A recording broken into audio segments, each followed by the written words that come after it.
The first shot cracked through the trees so close to my head I felt bark explode across my cheek. Then the alarms behind us died.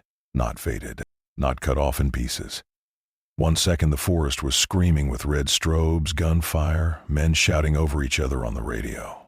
The next second there was only the sound of my boots pounding wet earth and something huge moving between the trees beside me. I could hear it breathing. Not the thing behind us. The one running with me.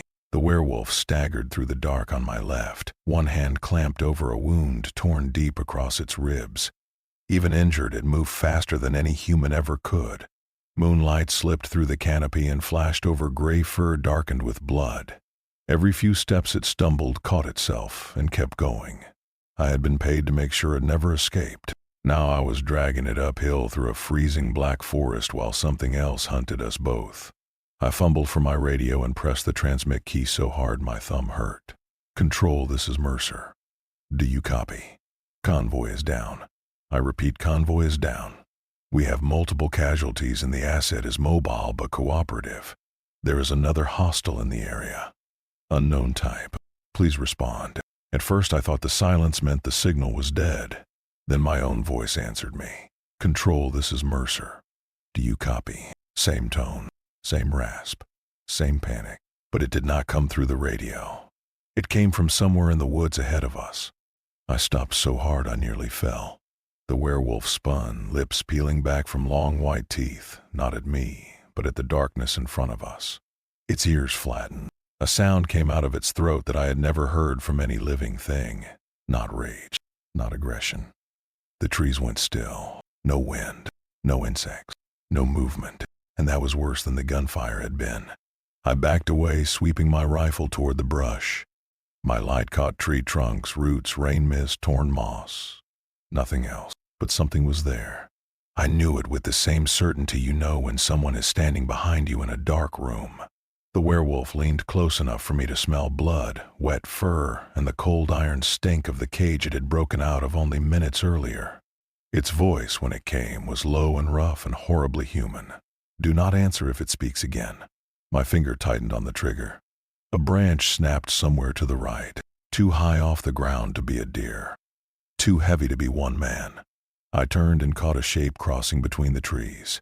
Tall. Moving on all fours for 1 second and upright the next, like my eyes could not hold on to what they were seeing. I fired 3 times. The muzzle flashes blinded me. When my vision cleared, it was gone.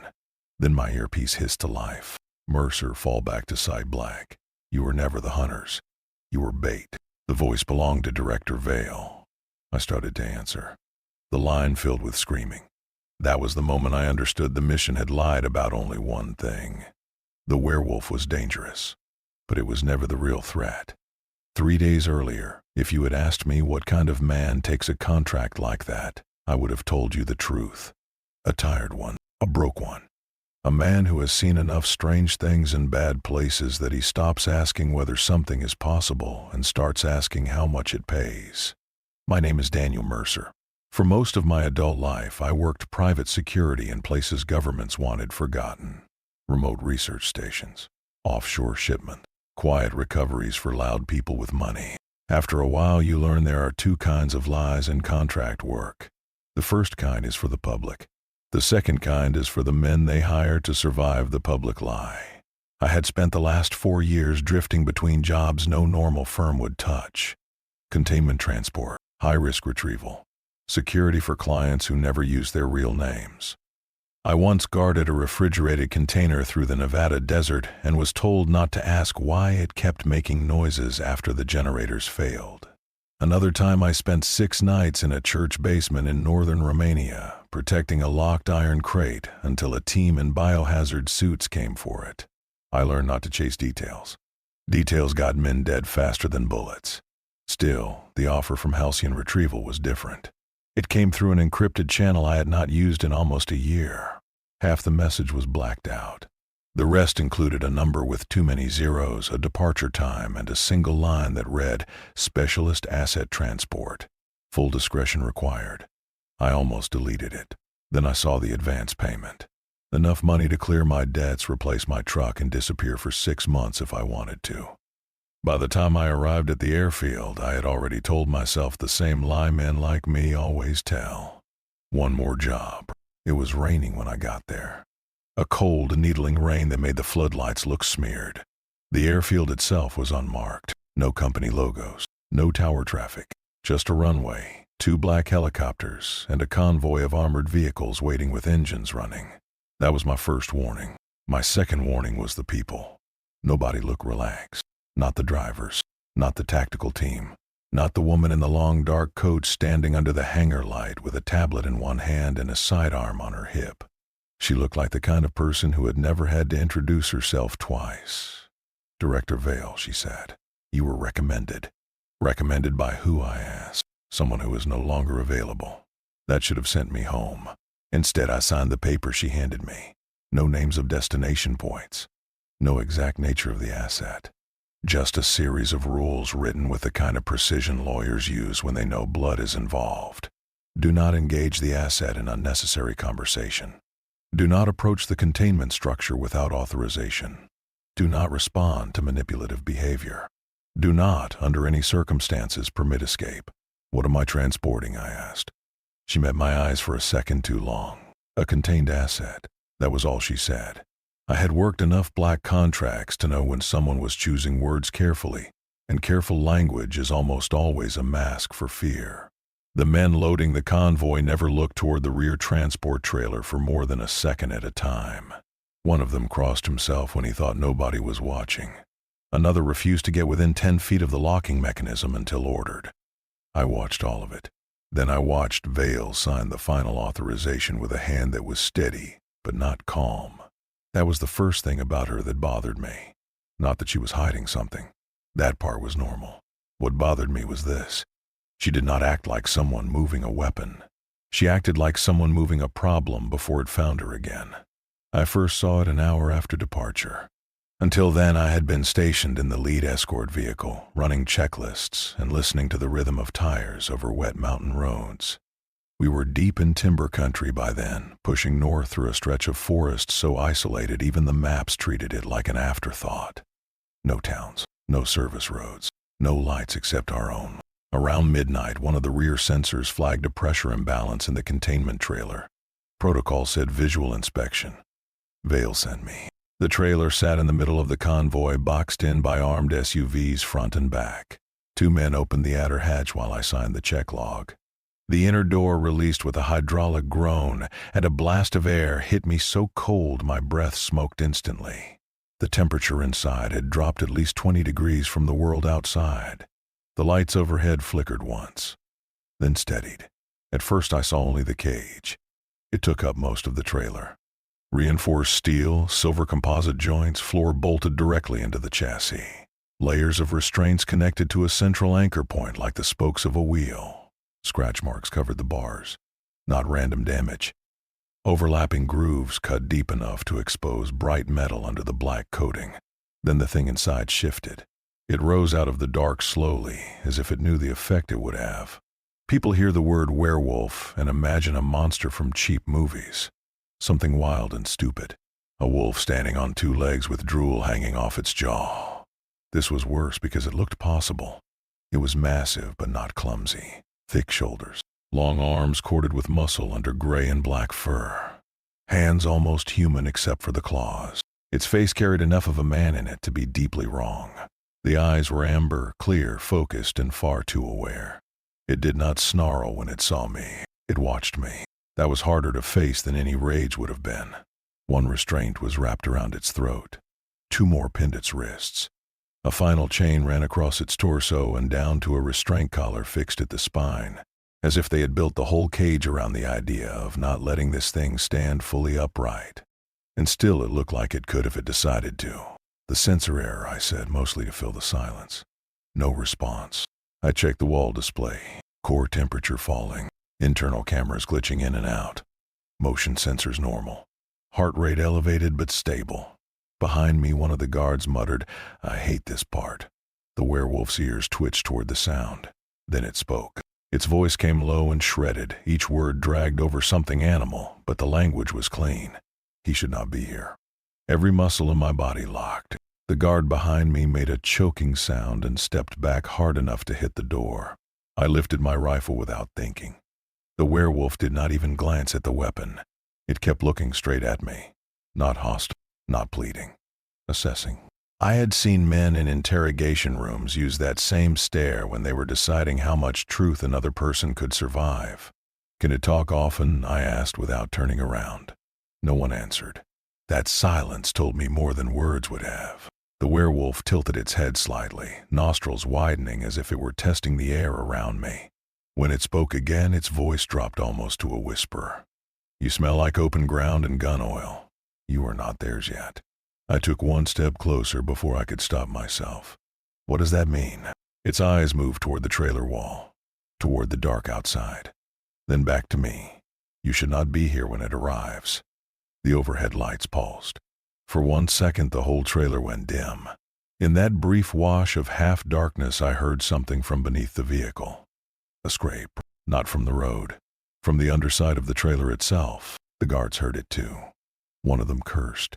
The others slammed the inner door control and started shouting for an exterior perimeter check. When the lights fully steadied again, the werewolf had lowered its head.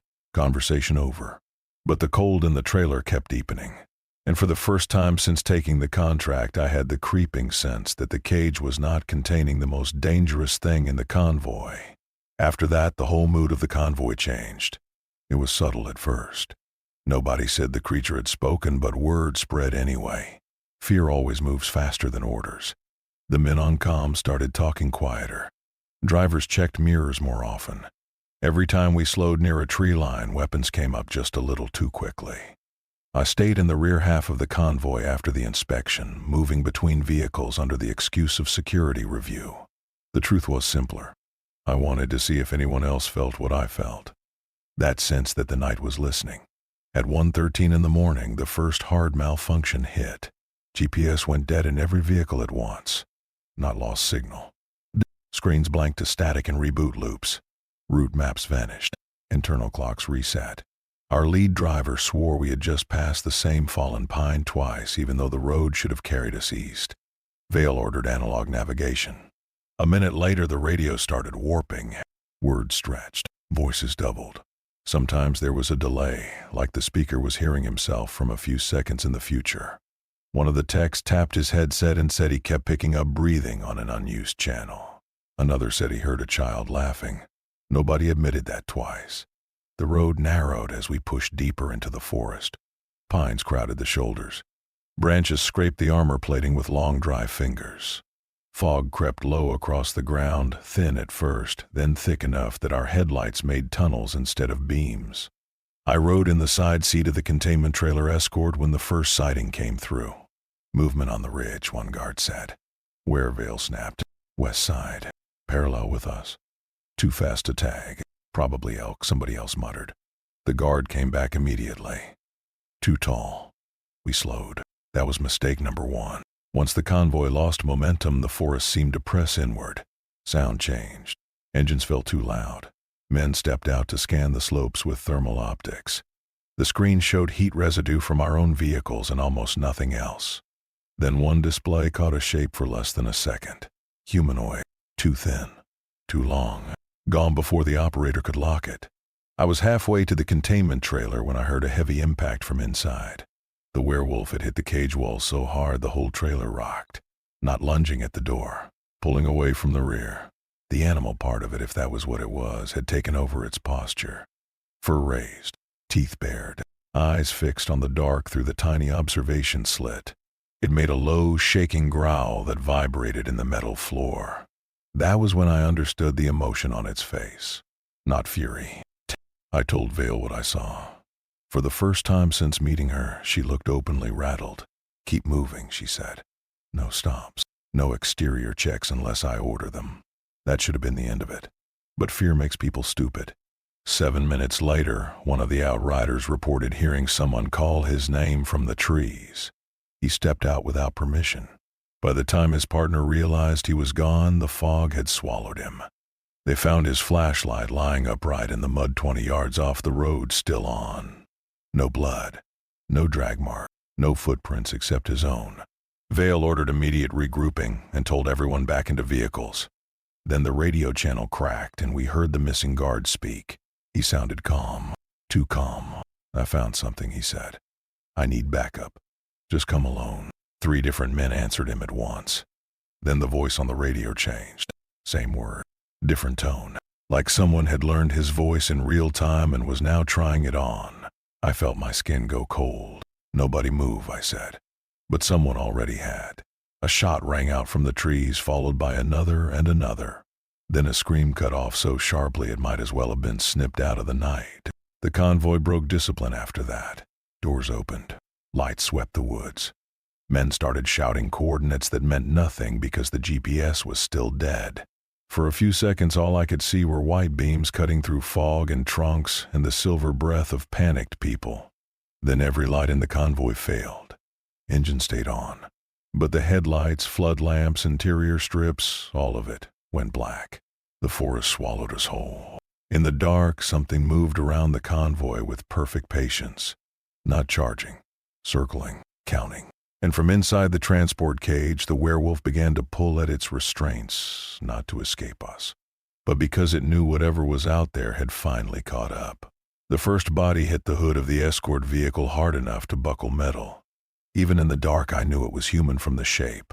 Then the emergency backup lights kicked in, dull red and weak, just enough to turn the road into a nightmare. It was Jensen, or what was left of him. His chest had been opened from collar to abdomen in 4 clean lines so deep I could see white through the blood. One arm was missing below the elbow. His face was frozen in a look that did not belong to a man who died in a fight. It belonged to someone who died after understanding what was about to happen. Gunfire erupted from the rear flank.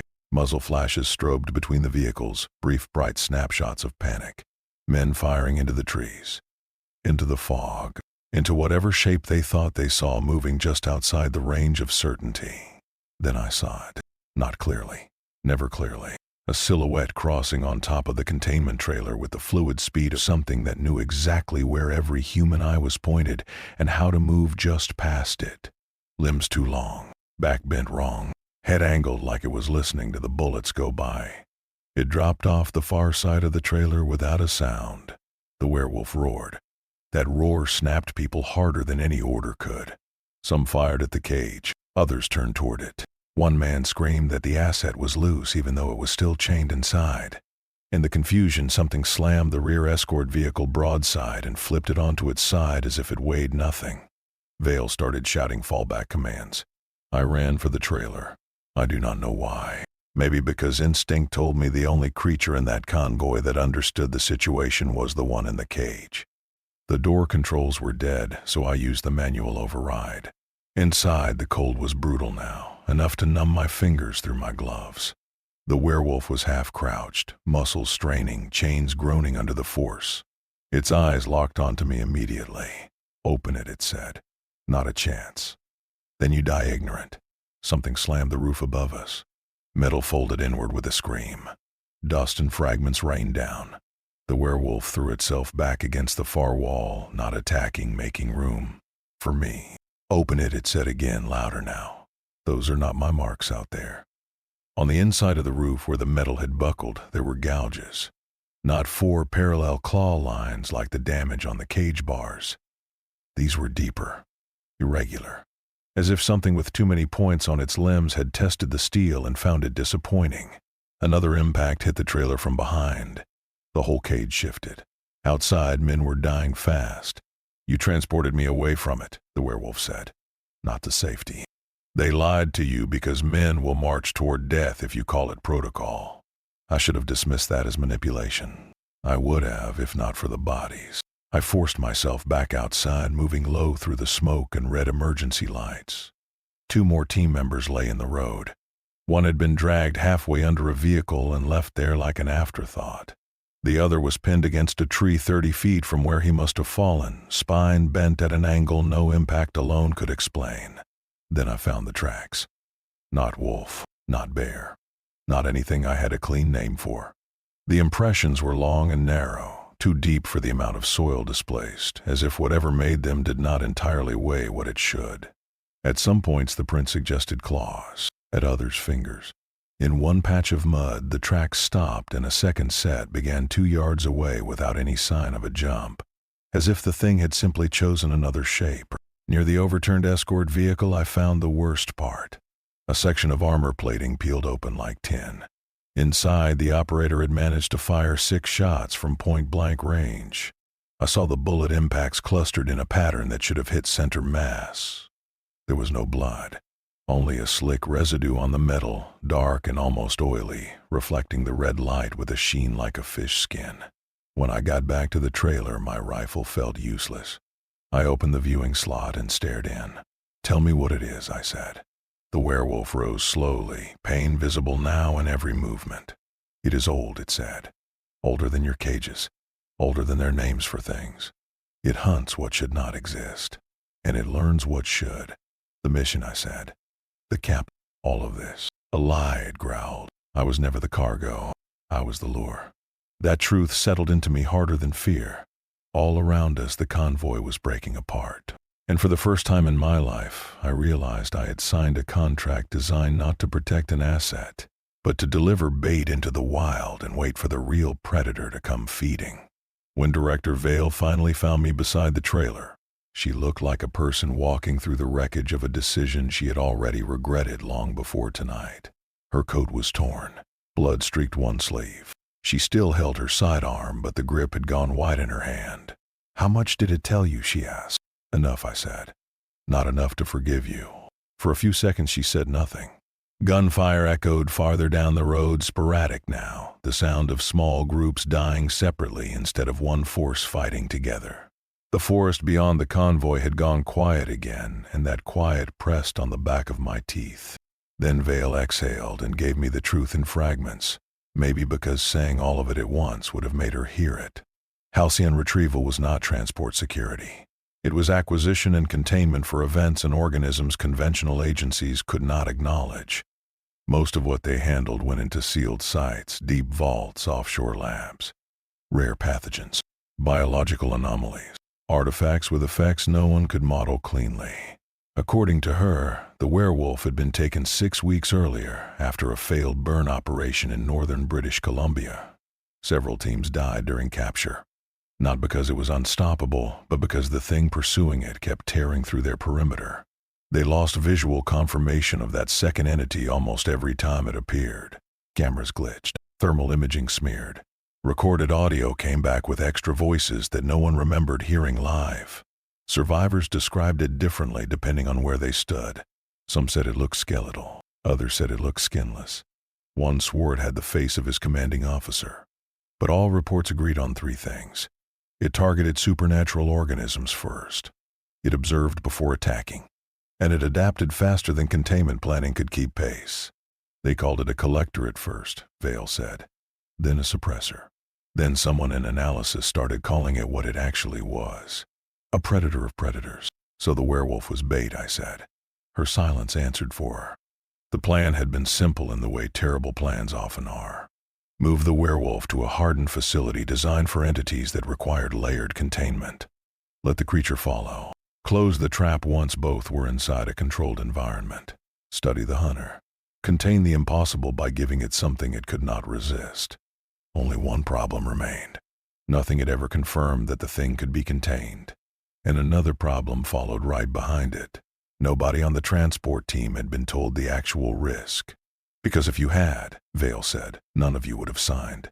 I laughed then, not because anything was funny, because horror has a point where anger goes so deep it turns hollow. Through the trailer wall I could hear the werewolf moving slowly inside, conserving strength. It was no longer throwing itself against restraints. It knew panic wasted energy. Whatever hunted it was patient enough to let fear do half the work. Why does it hunt them, I asked. Things like it, things like that. Vale shook her head. We do not know. Territory. Instinct. It may perceive them the way wolves perceive weak elk, or it may simply be drawn to concentrations of altered biology. We still have no taxonomy, no origin, no full morphology, only patterns. What patterns? She looked past me toward the trees. It removes competition. It targets apex anomalies. It studies defenses. It attacks from uncertainty. And when it finds something new, it does not kill quickly unless it has to. That last part landed wrong. Something new, I repeated. Human behavior. Improvisation. Fear response. Problem solving under pressure. Our analysts believe it studies us because we are variable. Supernatural predators are dangerous. Humans are interesting. A scream rose from the woods and cut off. Neither of us moved.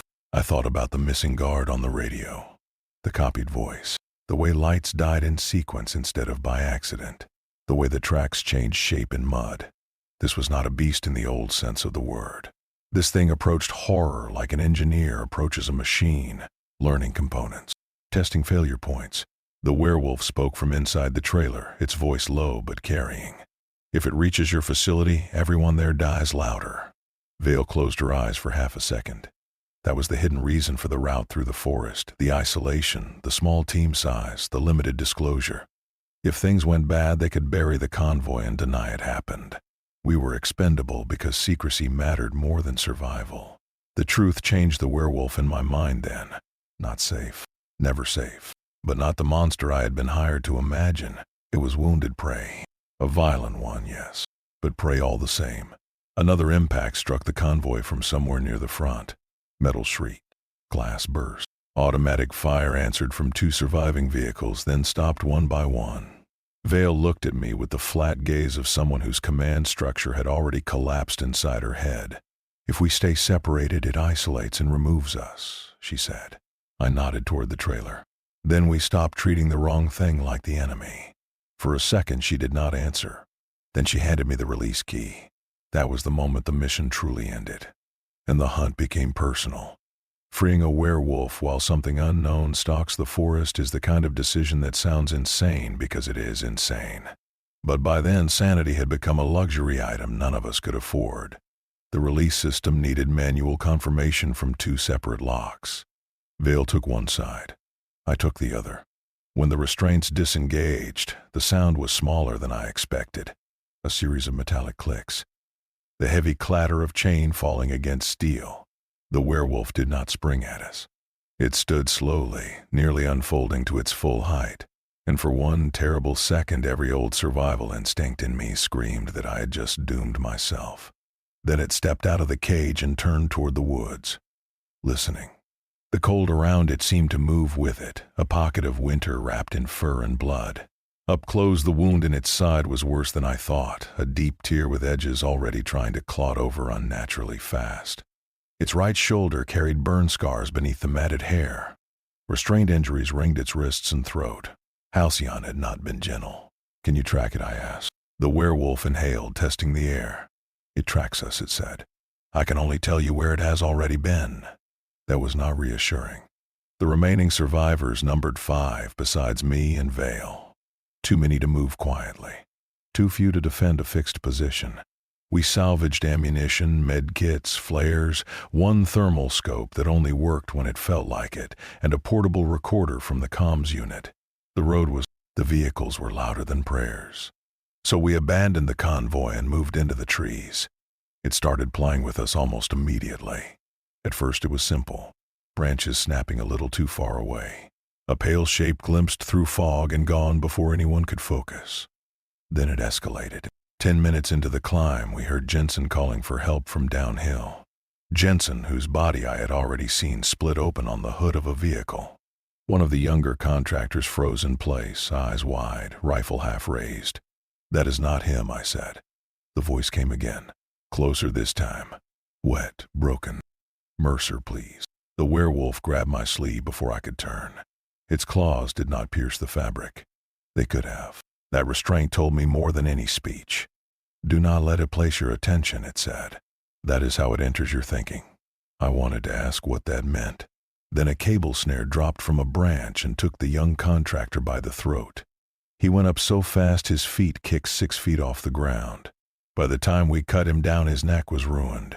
The wire was not ours. The knots were not military. The line had been threaded through the tree in a way no panicked animal could have managed. It was building traps now. Or maybe it had always built them, and we were only beginning to understand.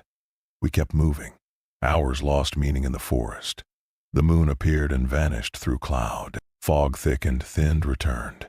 Sometimes I thought I saw our own footprints ahead of us before remembering that was impossible. Other times I found trees marked at eye level with shallow cuts like counting marks, not by claws, by something that wanted us to know it had been waiting. Vale slowed beside me at one point, breathing hard. "What is it doing?" "Learning our rhythm," I said. The werewolf overheard. "No," it said, confirming it. That answer stayed with me. The first close encounter came at a rocky ravine where the ground dropped away into black water. We had to cross a fallen cedar slick with rain and rot. Vale followed. The werewolf brought up the rear because it insisted the thing preferred the last body in line. Halfway across, the voice of one of our dead drivers rose from the darkness below. Something brushed my ankle. I looked down. A hand was gripping the side of the log. Gray, human-shaped until the fingers unfolded too far. I fired reflexively. The recoil nearly sent me into the ravine. The hand vanished. A second later, something slammed into the underside of the cedar hard enough to throw Vale onto her stomach. The werewolf lunged past us in a blur and drove both claws into the dark below. What came back up was not a full body, only movement. A blur of pale joints and a face that existed for less than a second, smooth where features should have been except for a mouth opening sideways.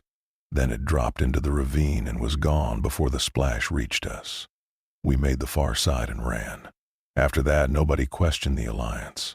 The werewolf stopped being the monster in the group and became the only companion who could sometimes sense where not to stand. That was the sickest part. I trusted it more with every mile. Not because it was harmless, but because unlike Halcyon, unlike Vale, unlike the thing in the trees, it had finally stopped lying to me. The realization came just before dawn, in the ruins of an old firewatch station half collapsed on a ridge above the valley. We reached it by accident or design. With that forest, I still do not know. The tower itself had burned years ago, leaving only a stone foundation, a rusted water tank, and a service cabin leaning into the wind like it was too tired to fall. We barricaded the door, covered the windows, and took stock. 2 rounds left in my sidearm, 9 in my rifle. 3 living humans besides me and Vale, and the werewolf sitting in the far corner with its back against the wall, bleeding slowly into rotten floorboards. Outside, the woods waited. No bird, no insects, no sign of pursuit. That was what made me uneasy. I sat near the broken window and tried to map the attacks in my head. Convoy lights failed, radios distorted. Team members lured away. Traps placed where panic would drive us. It had multiple opportunities to kill the werewolf outright. On the road, at the ravine, during the blackout when the cage roof collapsed. But it had not. It had injured it, pressured it, driven it, not finished it. I looked over at the creature I had been hired to contain. Still alive after several direct encounters with a hunter supposedly built to erase things like it. Something did not fit. At first I thought the werewolf was stronger than Vale understood. But then I remembered the copied voices, the failed kills, the way it kept forcing me to choose under pressure, the way the radio had used my voice in the woods. I stood up too fast and almost dropped the rifle. "It is not hunting you," I said. The cabin went still. The werewolf raised its head slowly. "No," it said. "It is not." Vale stared between us. "Then why follow the convoy?" "Because of him," the werewolf said, looking directly at me. I felt my stomach drop before my mind caught up. "No," I said. "That does not make sense." "It does," the werewolf replied. "You just still believe you are ordinary." I wanted to deny it. I almost did. But memory started rearranging itself in ugly ways. The warning in the trailer. "You are not theirs yet." The thing on the radio using my voice first. The moments it could have killed me and chose proximity instead. The hand at the ravine touching my leg, not tearing into it. The snares and mimicry and isolation tactics designed not only to remove a group, but to study how one human in particular reacted when every pattern failed. Why me? The werewolf's eyes held mine. Because humans are rare to it, not in number. In mine, most break quickly, most become noise. You keep adapting. You still ask questions while afraid. That interests it. Vale whispered my name like she was apologizing too late. Then another truth struck me harder than the first. Halcyon had known enough to suspect. Not all of it, maybe, but enough. That was why I had been selected from a list of specialized contractors. Why my background mattered. Why the client seemed afraid, not confident. They had not only hired a guard, they had placed an unpredictable human near supernatural prey and waited to see what followed. I was never security. I was live bait wrapped in a paycheck. Outside the cabin, something stepped onto the porch. 1 foot, then another. No rush, no attempt to hide. The boards creaked under a weight that sounded almost human. Then my own voice spoke through the door. Daniel. Just that. Intimate. The kind of way a person says your name when they are standing beside your bed in the dark. The werewolf bared its teeth. Now you understand, it said. The cabin walls felt suddenly paper thin. For hours I'd been telling myself survival was still an equation. Distance. Timing. But the truth was worse. This thing was not closing in because it was hungry. It was closing in because I had finally become interesting enough to keep. If you were hearing this, then the recorder worked longer than I expected. My name is Daniel Mercer, former private contractor, current witness, possible dead man. I am speaking from the Firewatch Ridge north of the old logging road. The convoy is gone. Halcyon retrieval is compromised. Director Vale is dead. The asset is still here. And if anyone finds this message, do not come looking for us after dark. That was how the final recording began. I know because I made it with shaking hands while the wind pushed through cracks in the cabin walls and something paced outside in slow, thoughtful circles. I had clipped the recorder to my vest and set it to constant capture. Maybe from instinct. Maybe because men like me are trained to leave evidence when rescue becomes fantasy. Vale died 10 minutes after the voice at the door. Not from a direct attack, from trust. It spoke as one of our missing contractors, then as a dispatcher, then as her brother, a fact she had never told us but which the thing somehow knew anyway. She cracked the door by an inch to listen. An arm came through the opening so fast I barely saw it move. Too many joints, too much reach. It pulled her halfway out before the werewolf hit it. The fight that followed was noise and splinters and impossible shapes slamming through walls. I remember firing until my rifle clicked empty. I remember fur and blood and white teeth. I remember the thing moving like a broken film reel, skipping from one position to another faster than my eyes could process. Then the cabin gave way and all of us spilled into the clearing behind it. Dawn should have been coming. The sky stayed dark. The werewolf stood between me and the tree line, sides heaving, posture low. Parts of its fur had been stripped away. One ear hung in ribbons. But it still faced the forest like a soldier holding the last doorway. That is where the story catches up to the beginning. The gunshots in the trees. The alarms dying in the distance. Me running downhill with an injured werewolf beside me and no plan left except motion. We made it maybe half a mile before the ridge narrowed into a gully choked with roots and stone. There was nowhere left to go. The werewolf stopped first. I stopped because it did. We turned together toward the dark behind us. Nothing moved. Then voices rose from every direction at once. Jensen. The missing guards. Some were screaming. Some were whispering. Some were laughing softly like this was all a private joke that had finally reached its punchline. I lifted the recorder and said the last thing I could think to say. If anyone finds this, burn everything. The werewolf beside me gave a low growl and stepped forward. Branches shifted. A shape unfolded from the trees, tall enough to brush the lower limbs. Pale in places, black in others, like the darkness kept changing its mind about whether to reveal it. Limbs bending where no bone should allow. Its head tilted with a curiosity so human it felt blasphemous. And then it spoke in my voice. Perfectly. Not just the sound. The breath under the words. The hesitation. The old crack in my throat from a bar fight in Kandahar. It said, "You can stop running now. The recording ends there."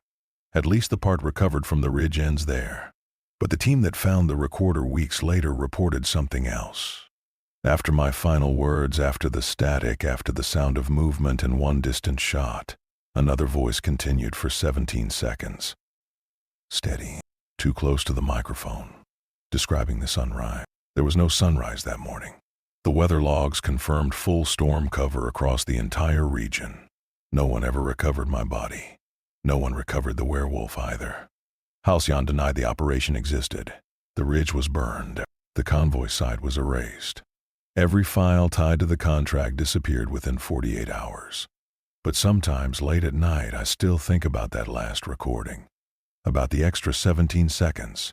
About something standing over my recorder, wearing my voice like fresh skin, speaking to no one in particular. So if you made it this far, tell me something in the comments. If you heard your own voice calling you from the dark, would you answer it? And if you want more stories like this, like the video, subscribe and stay close to the light.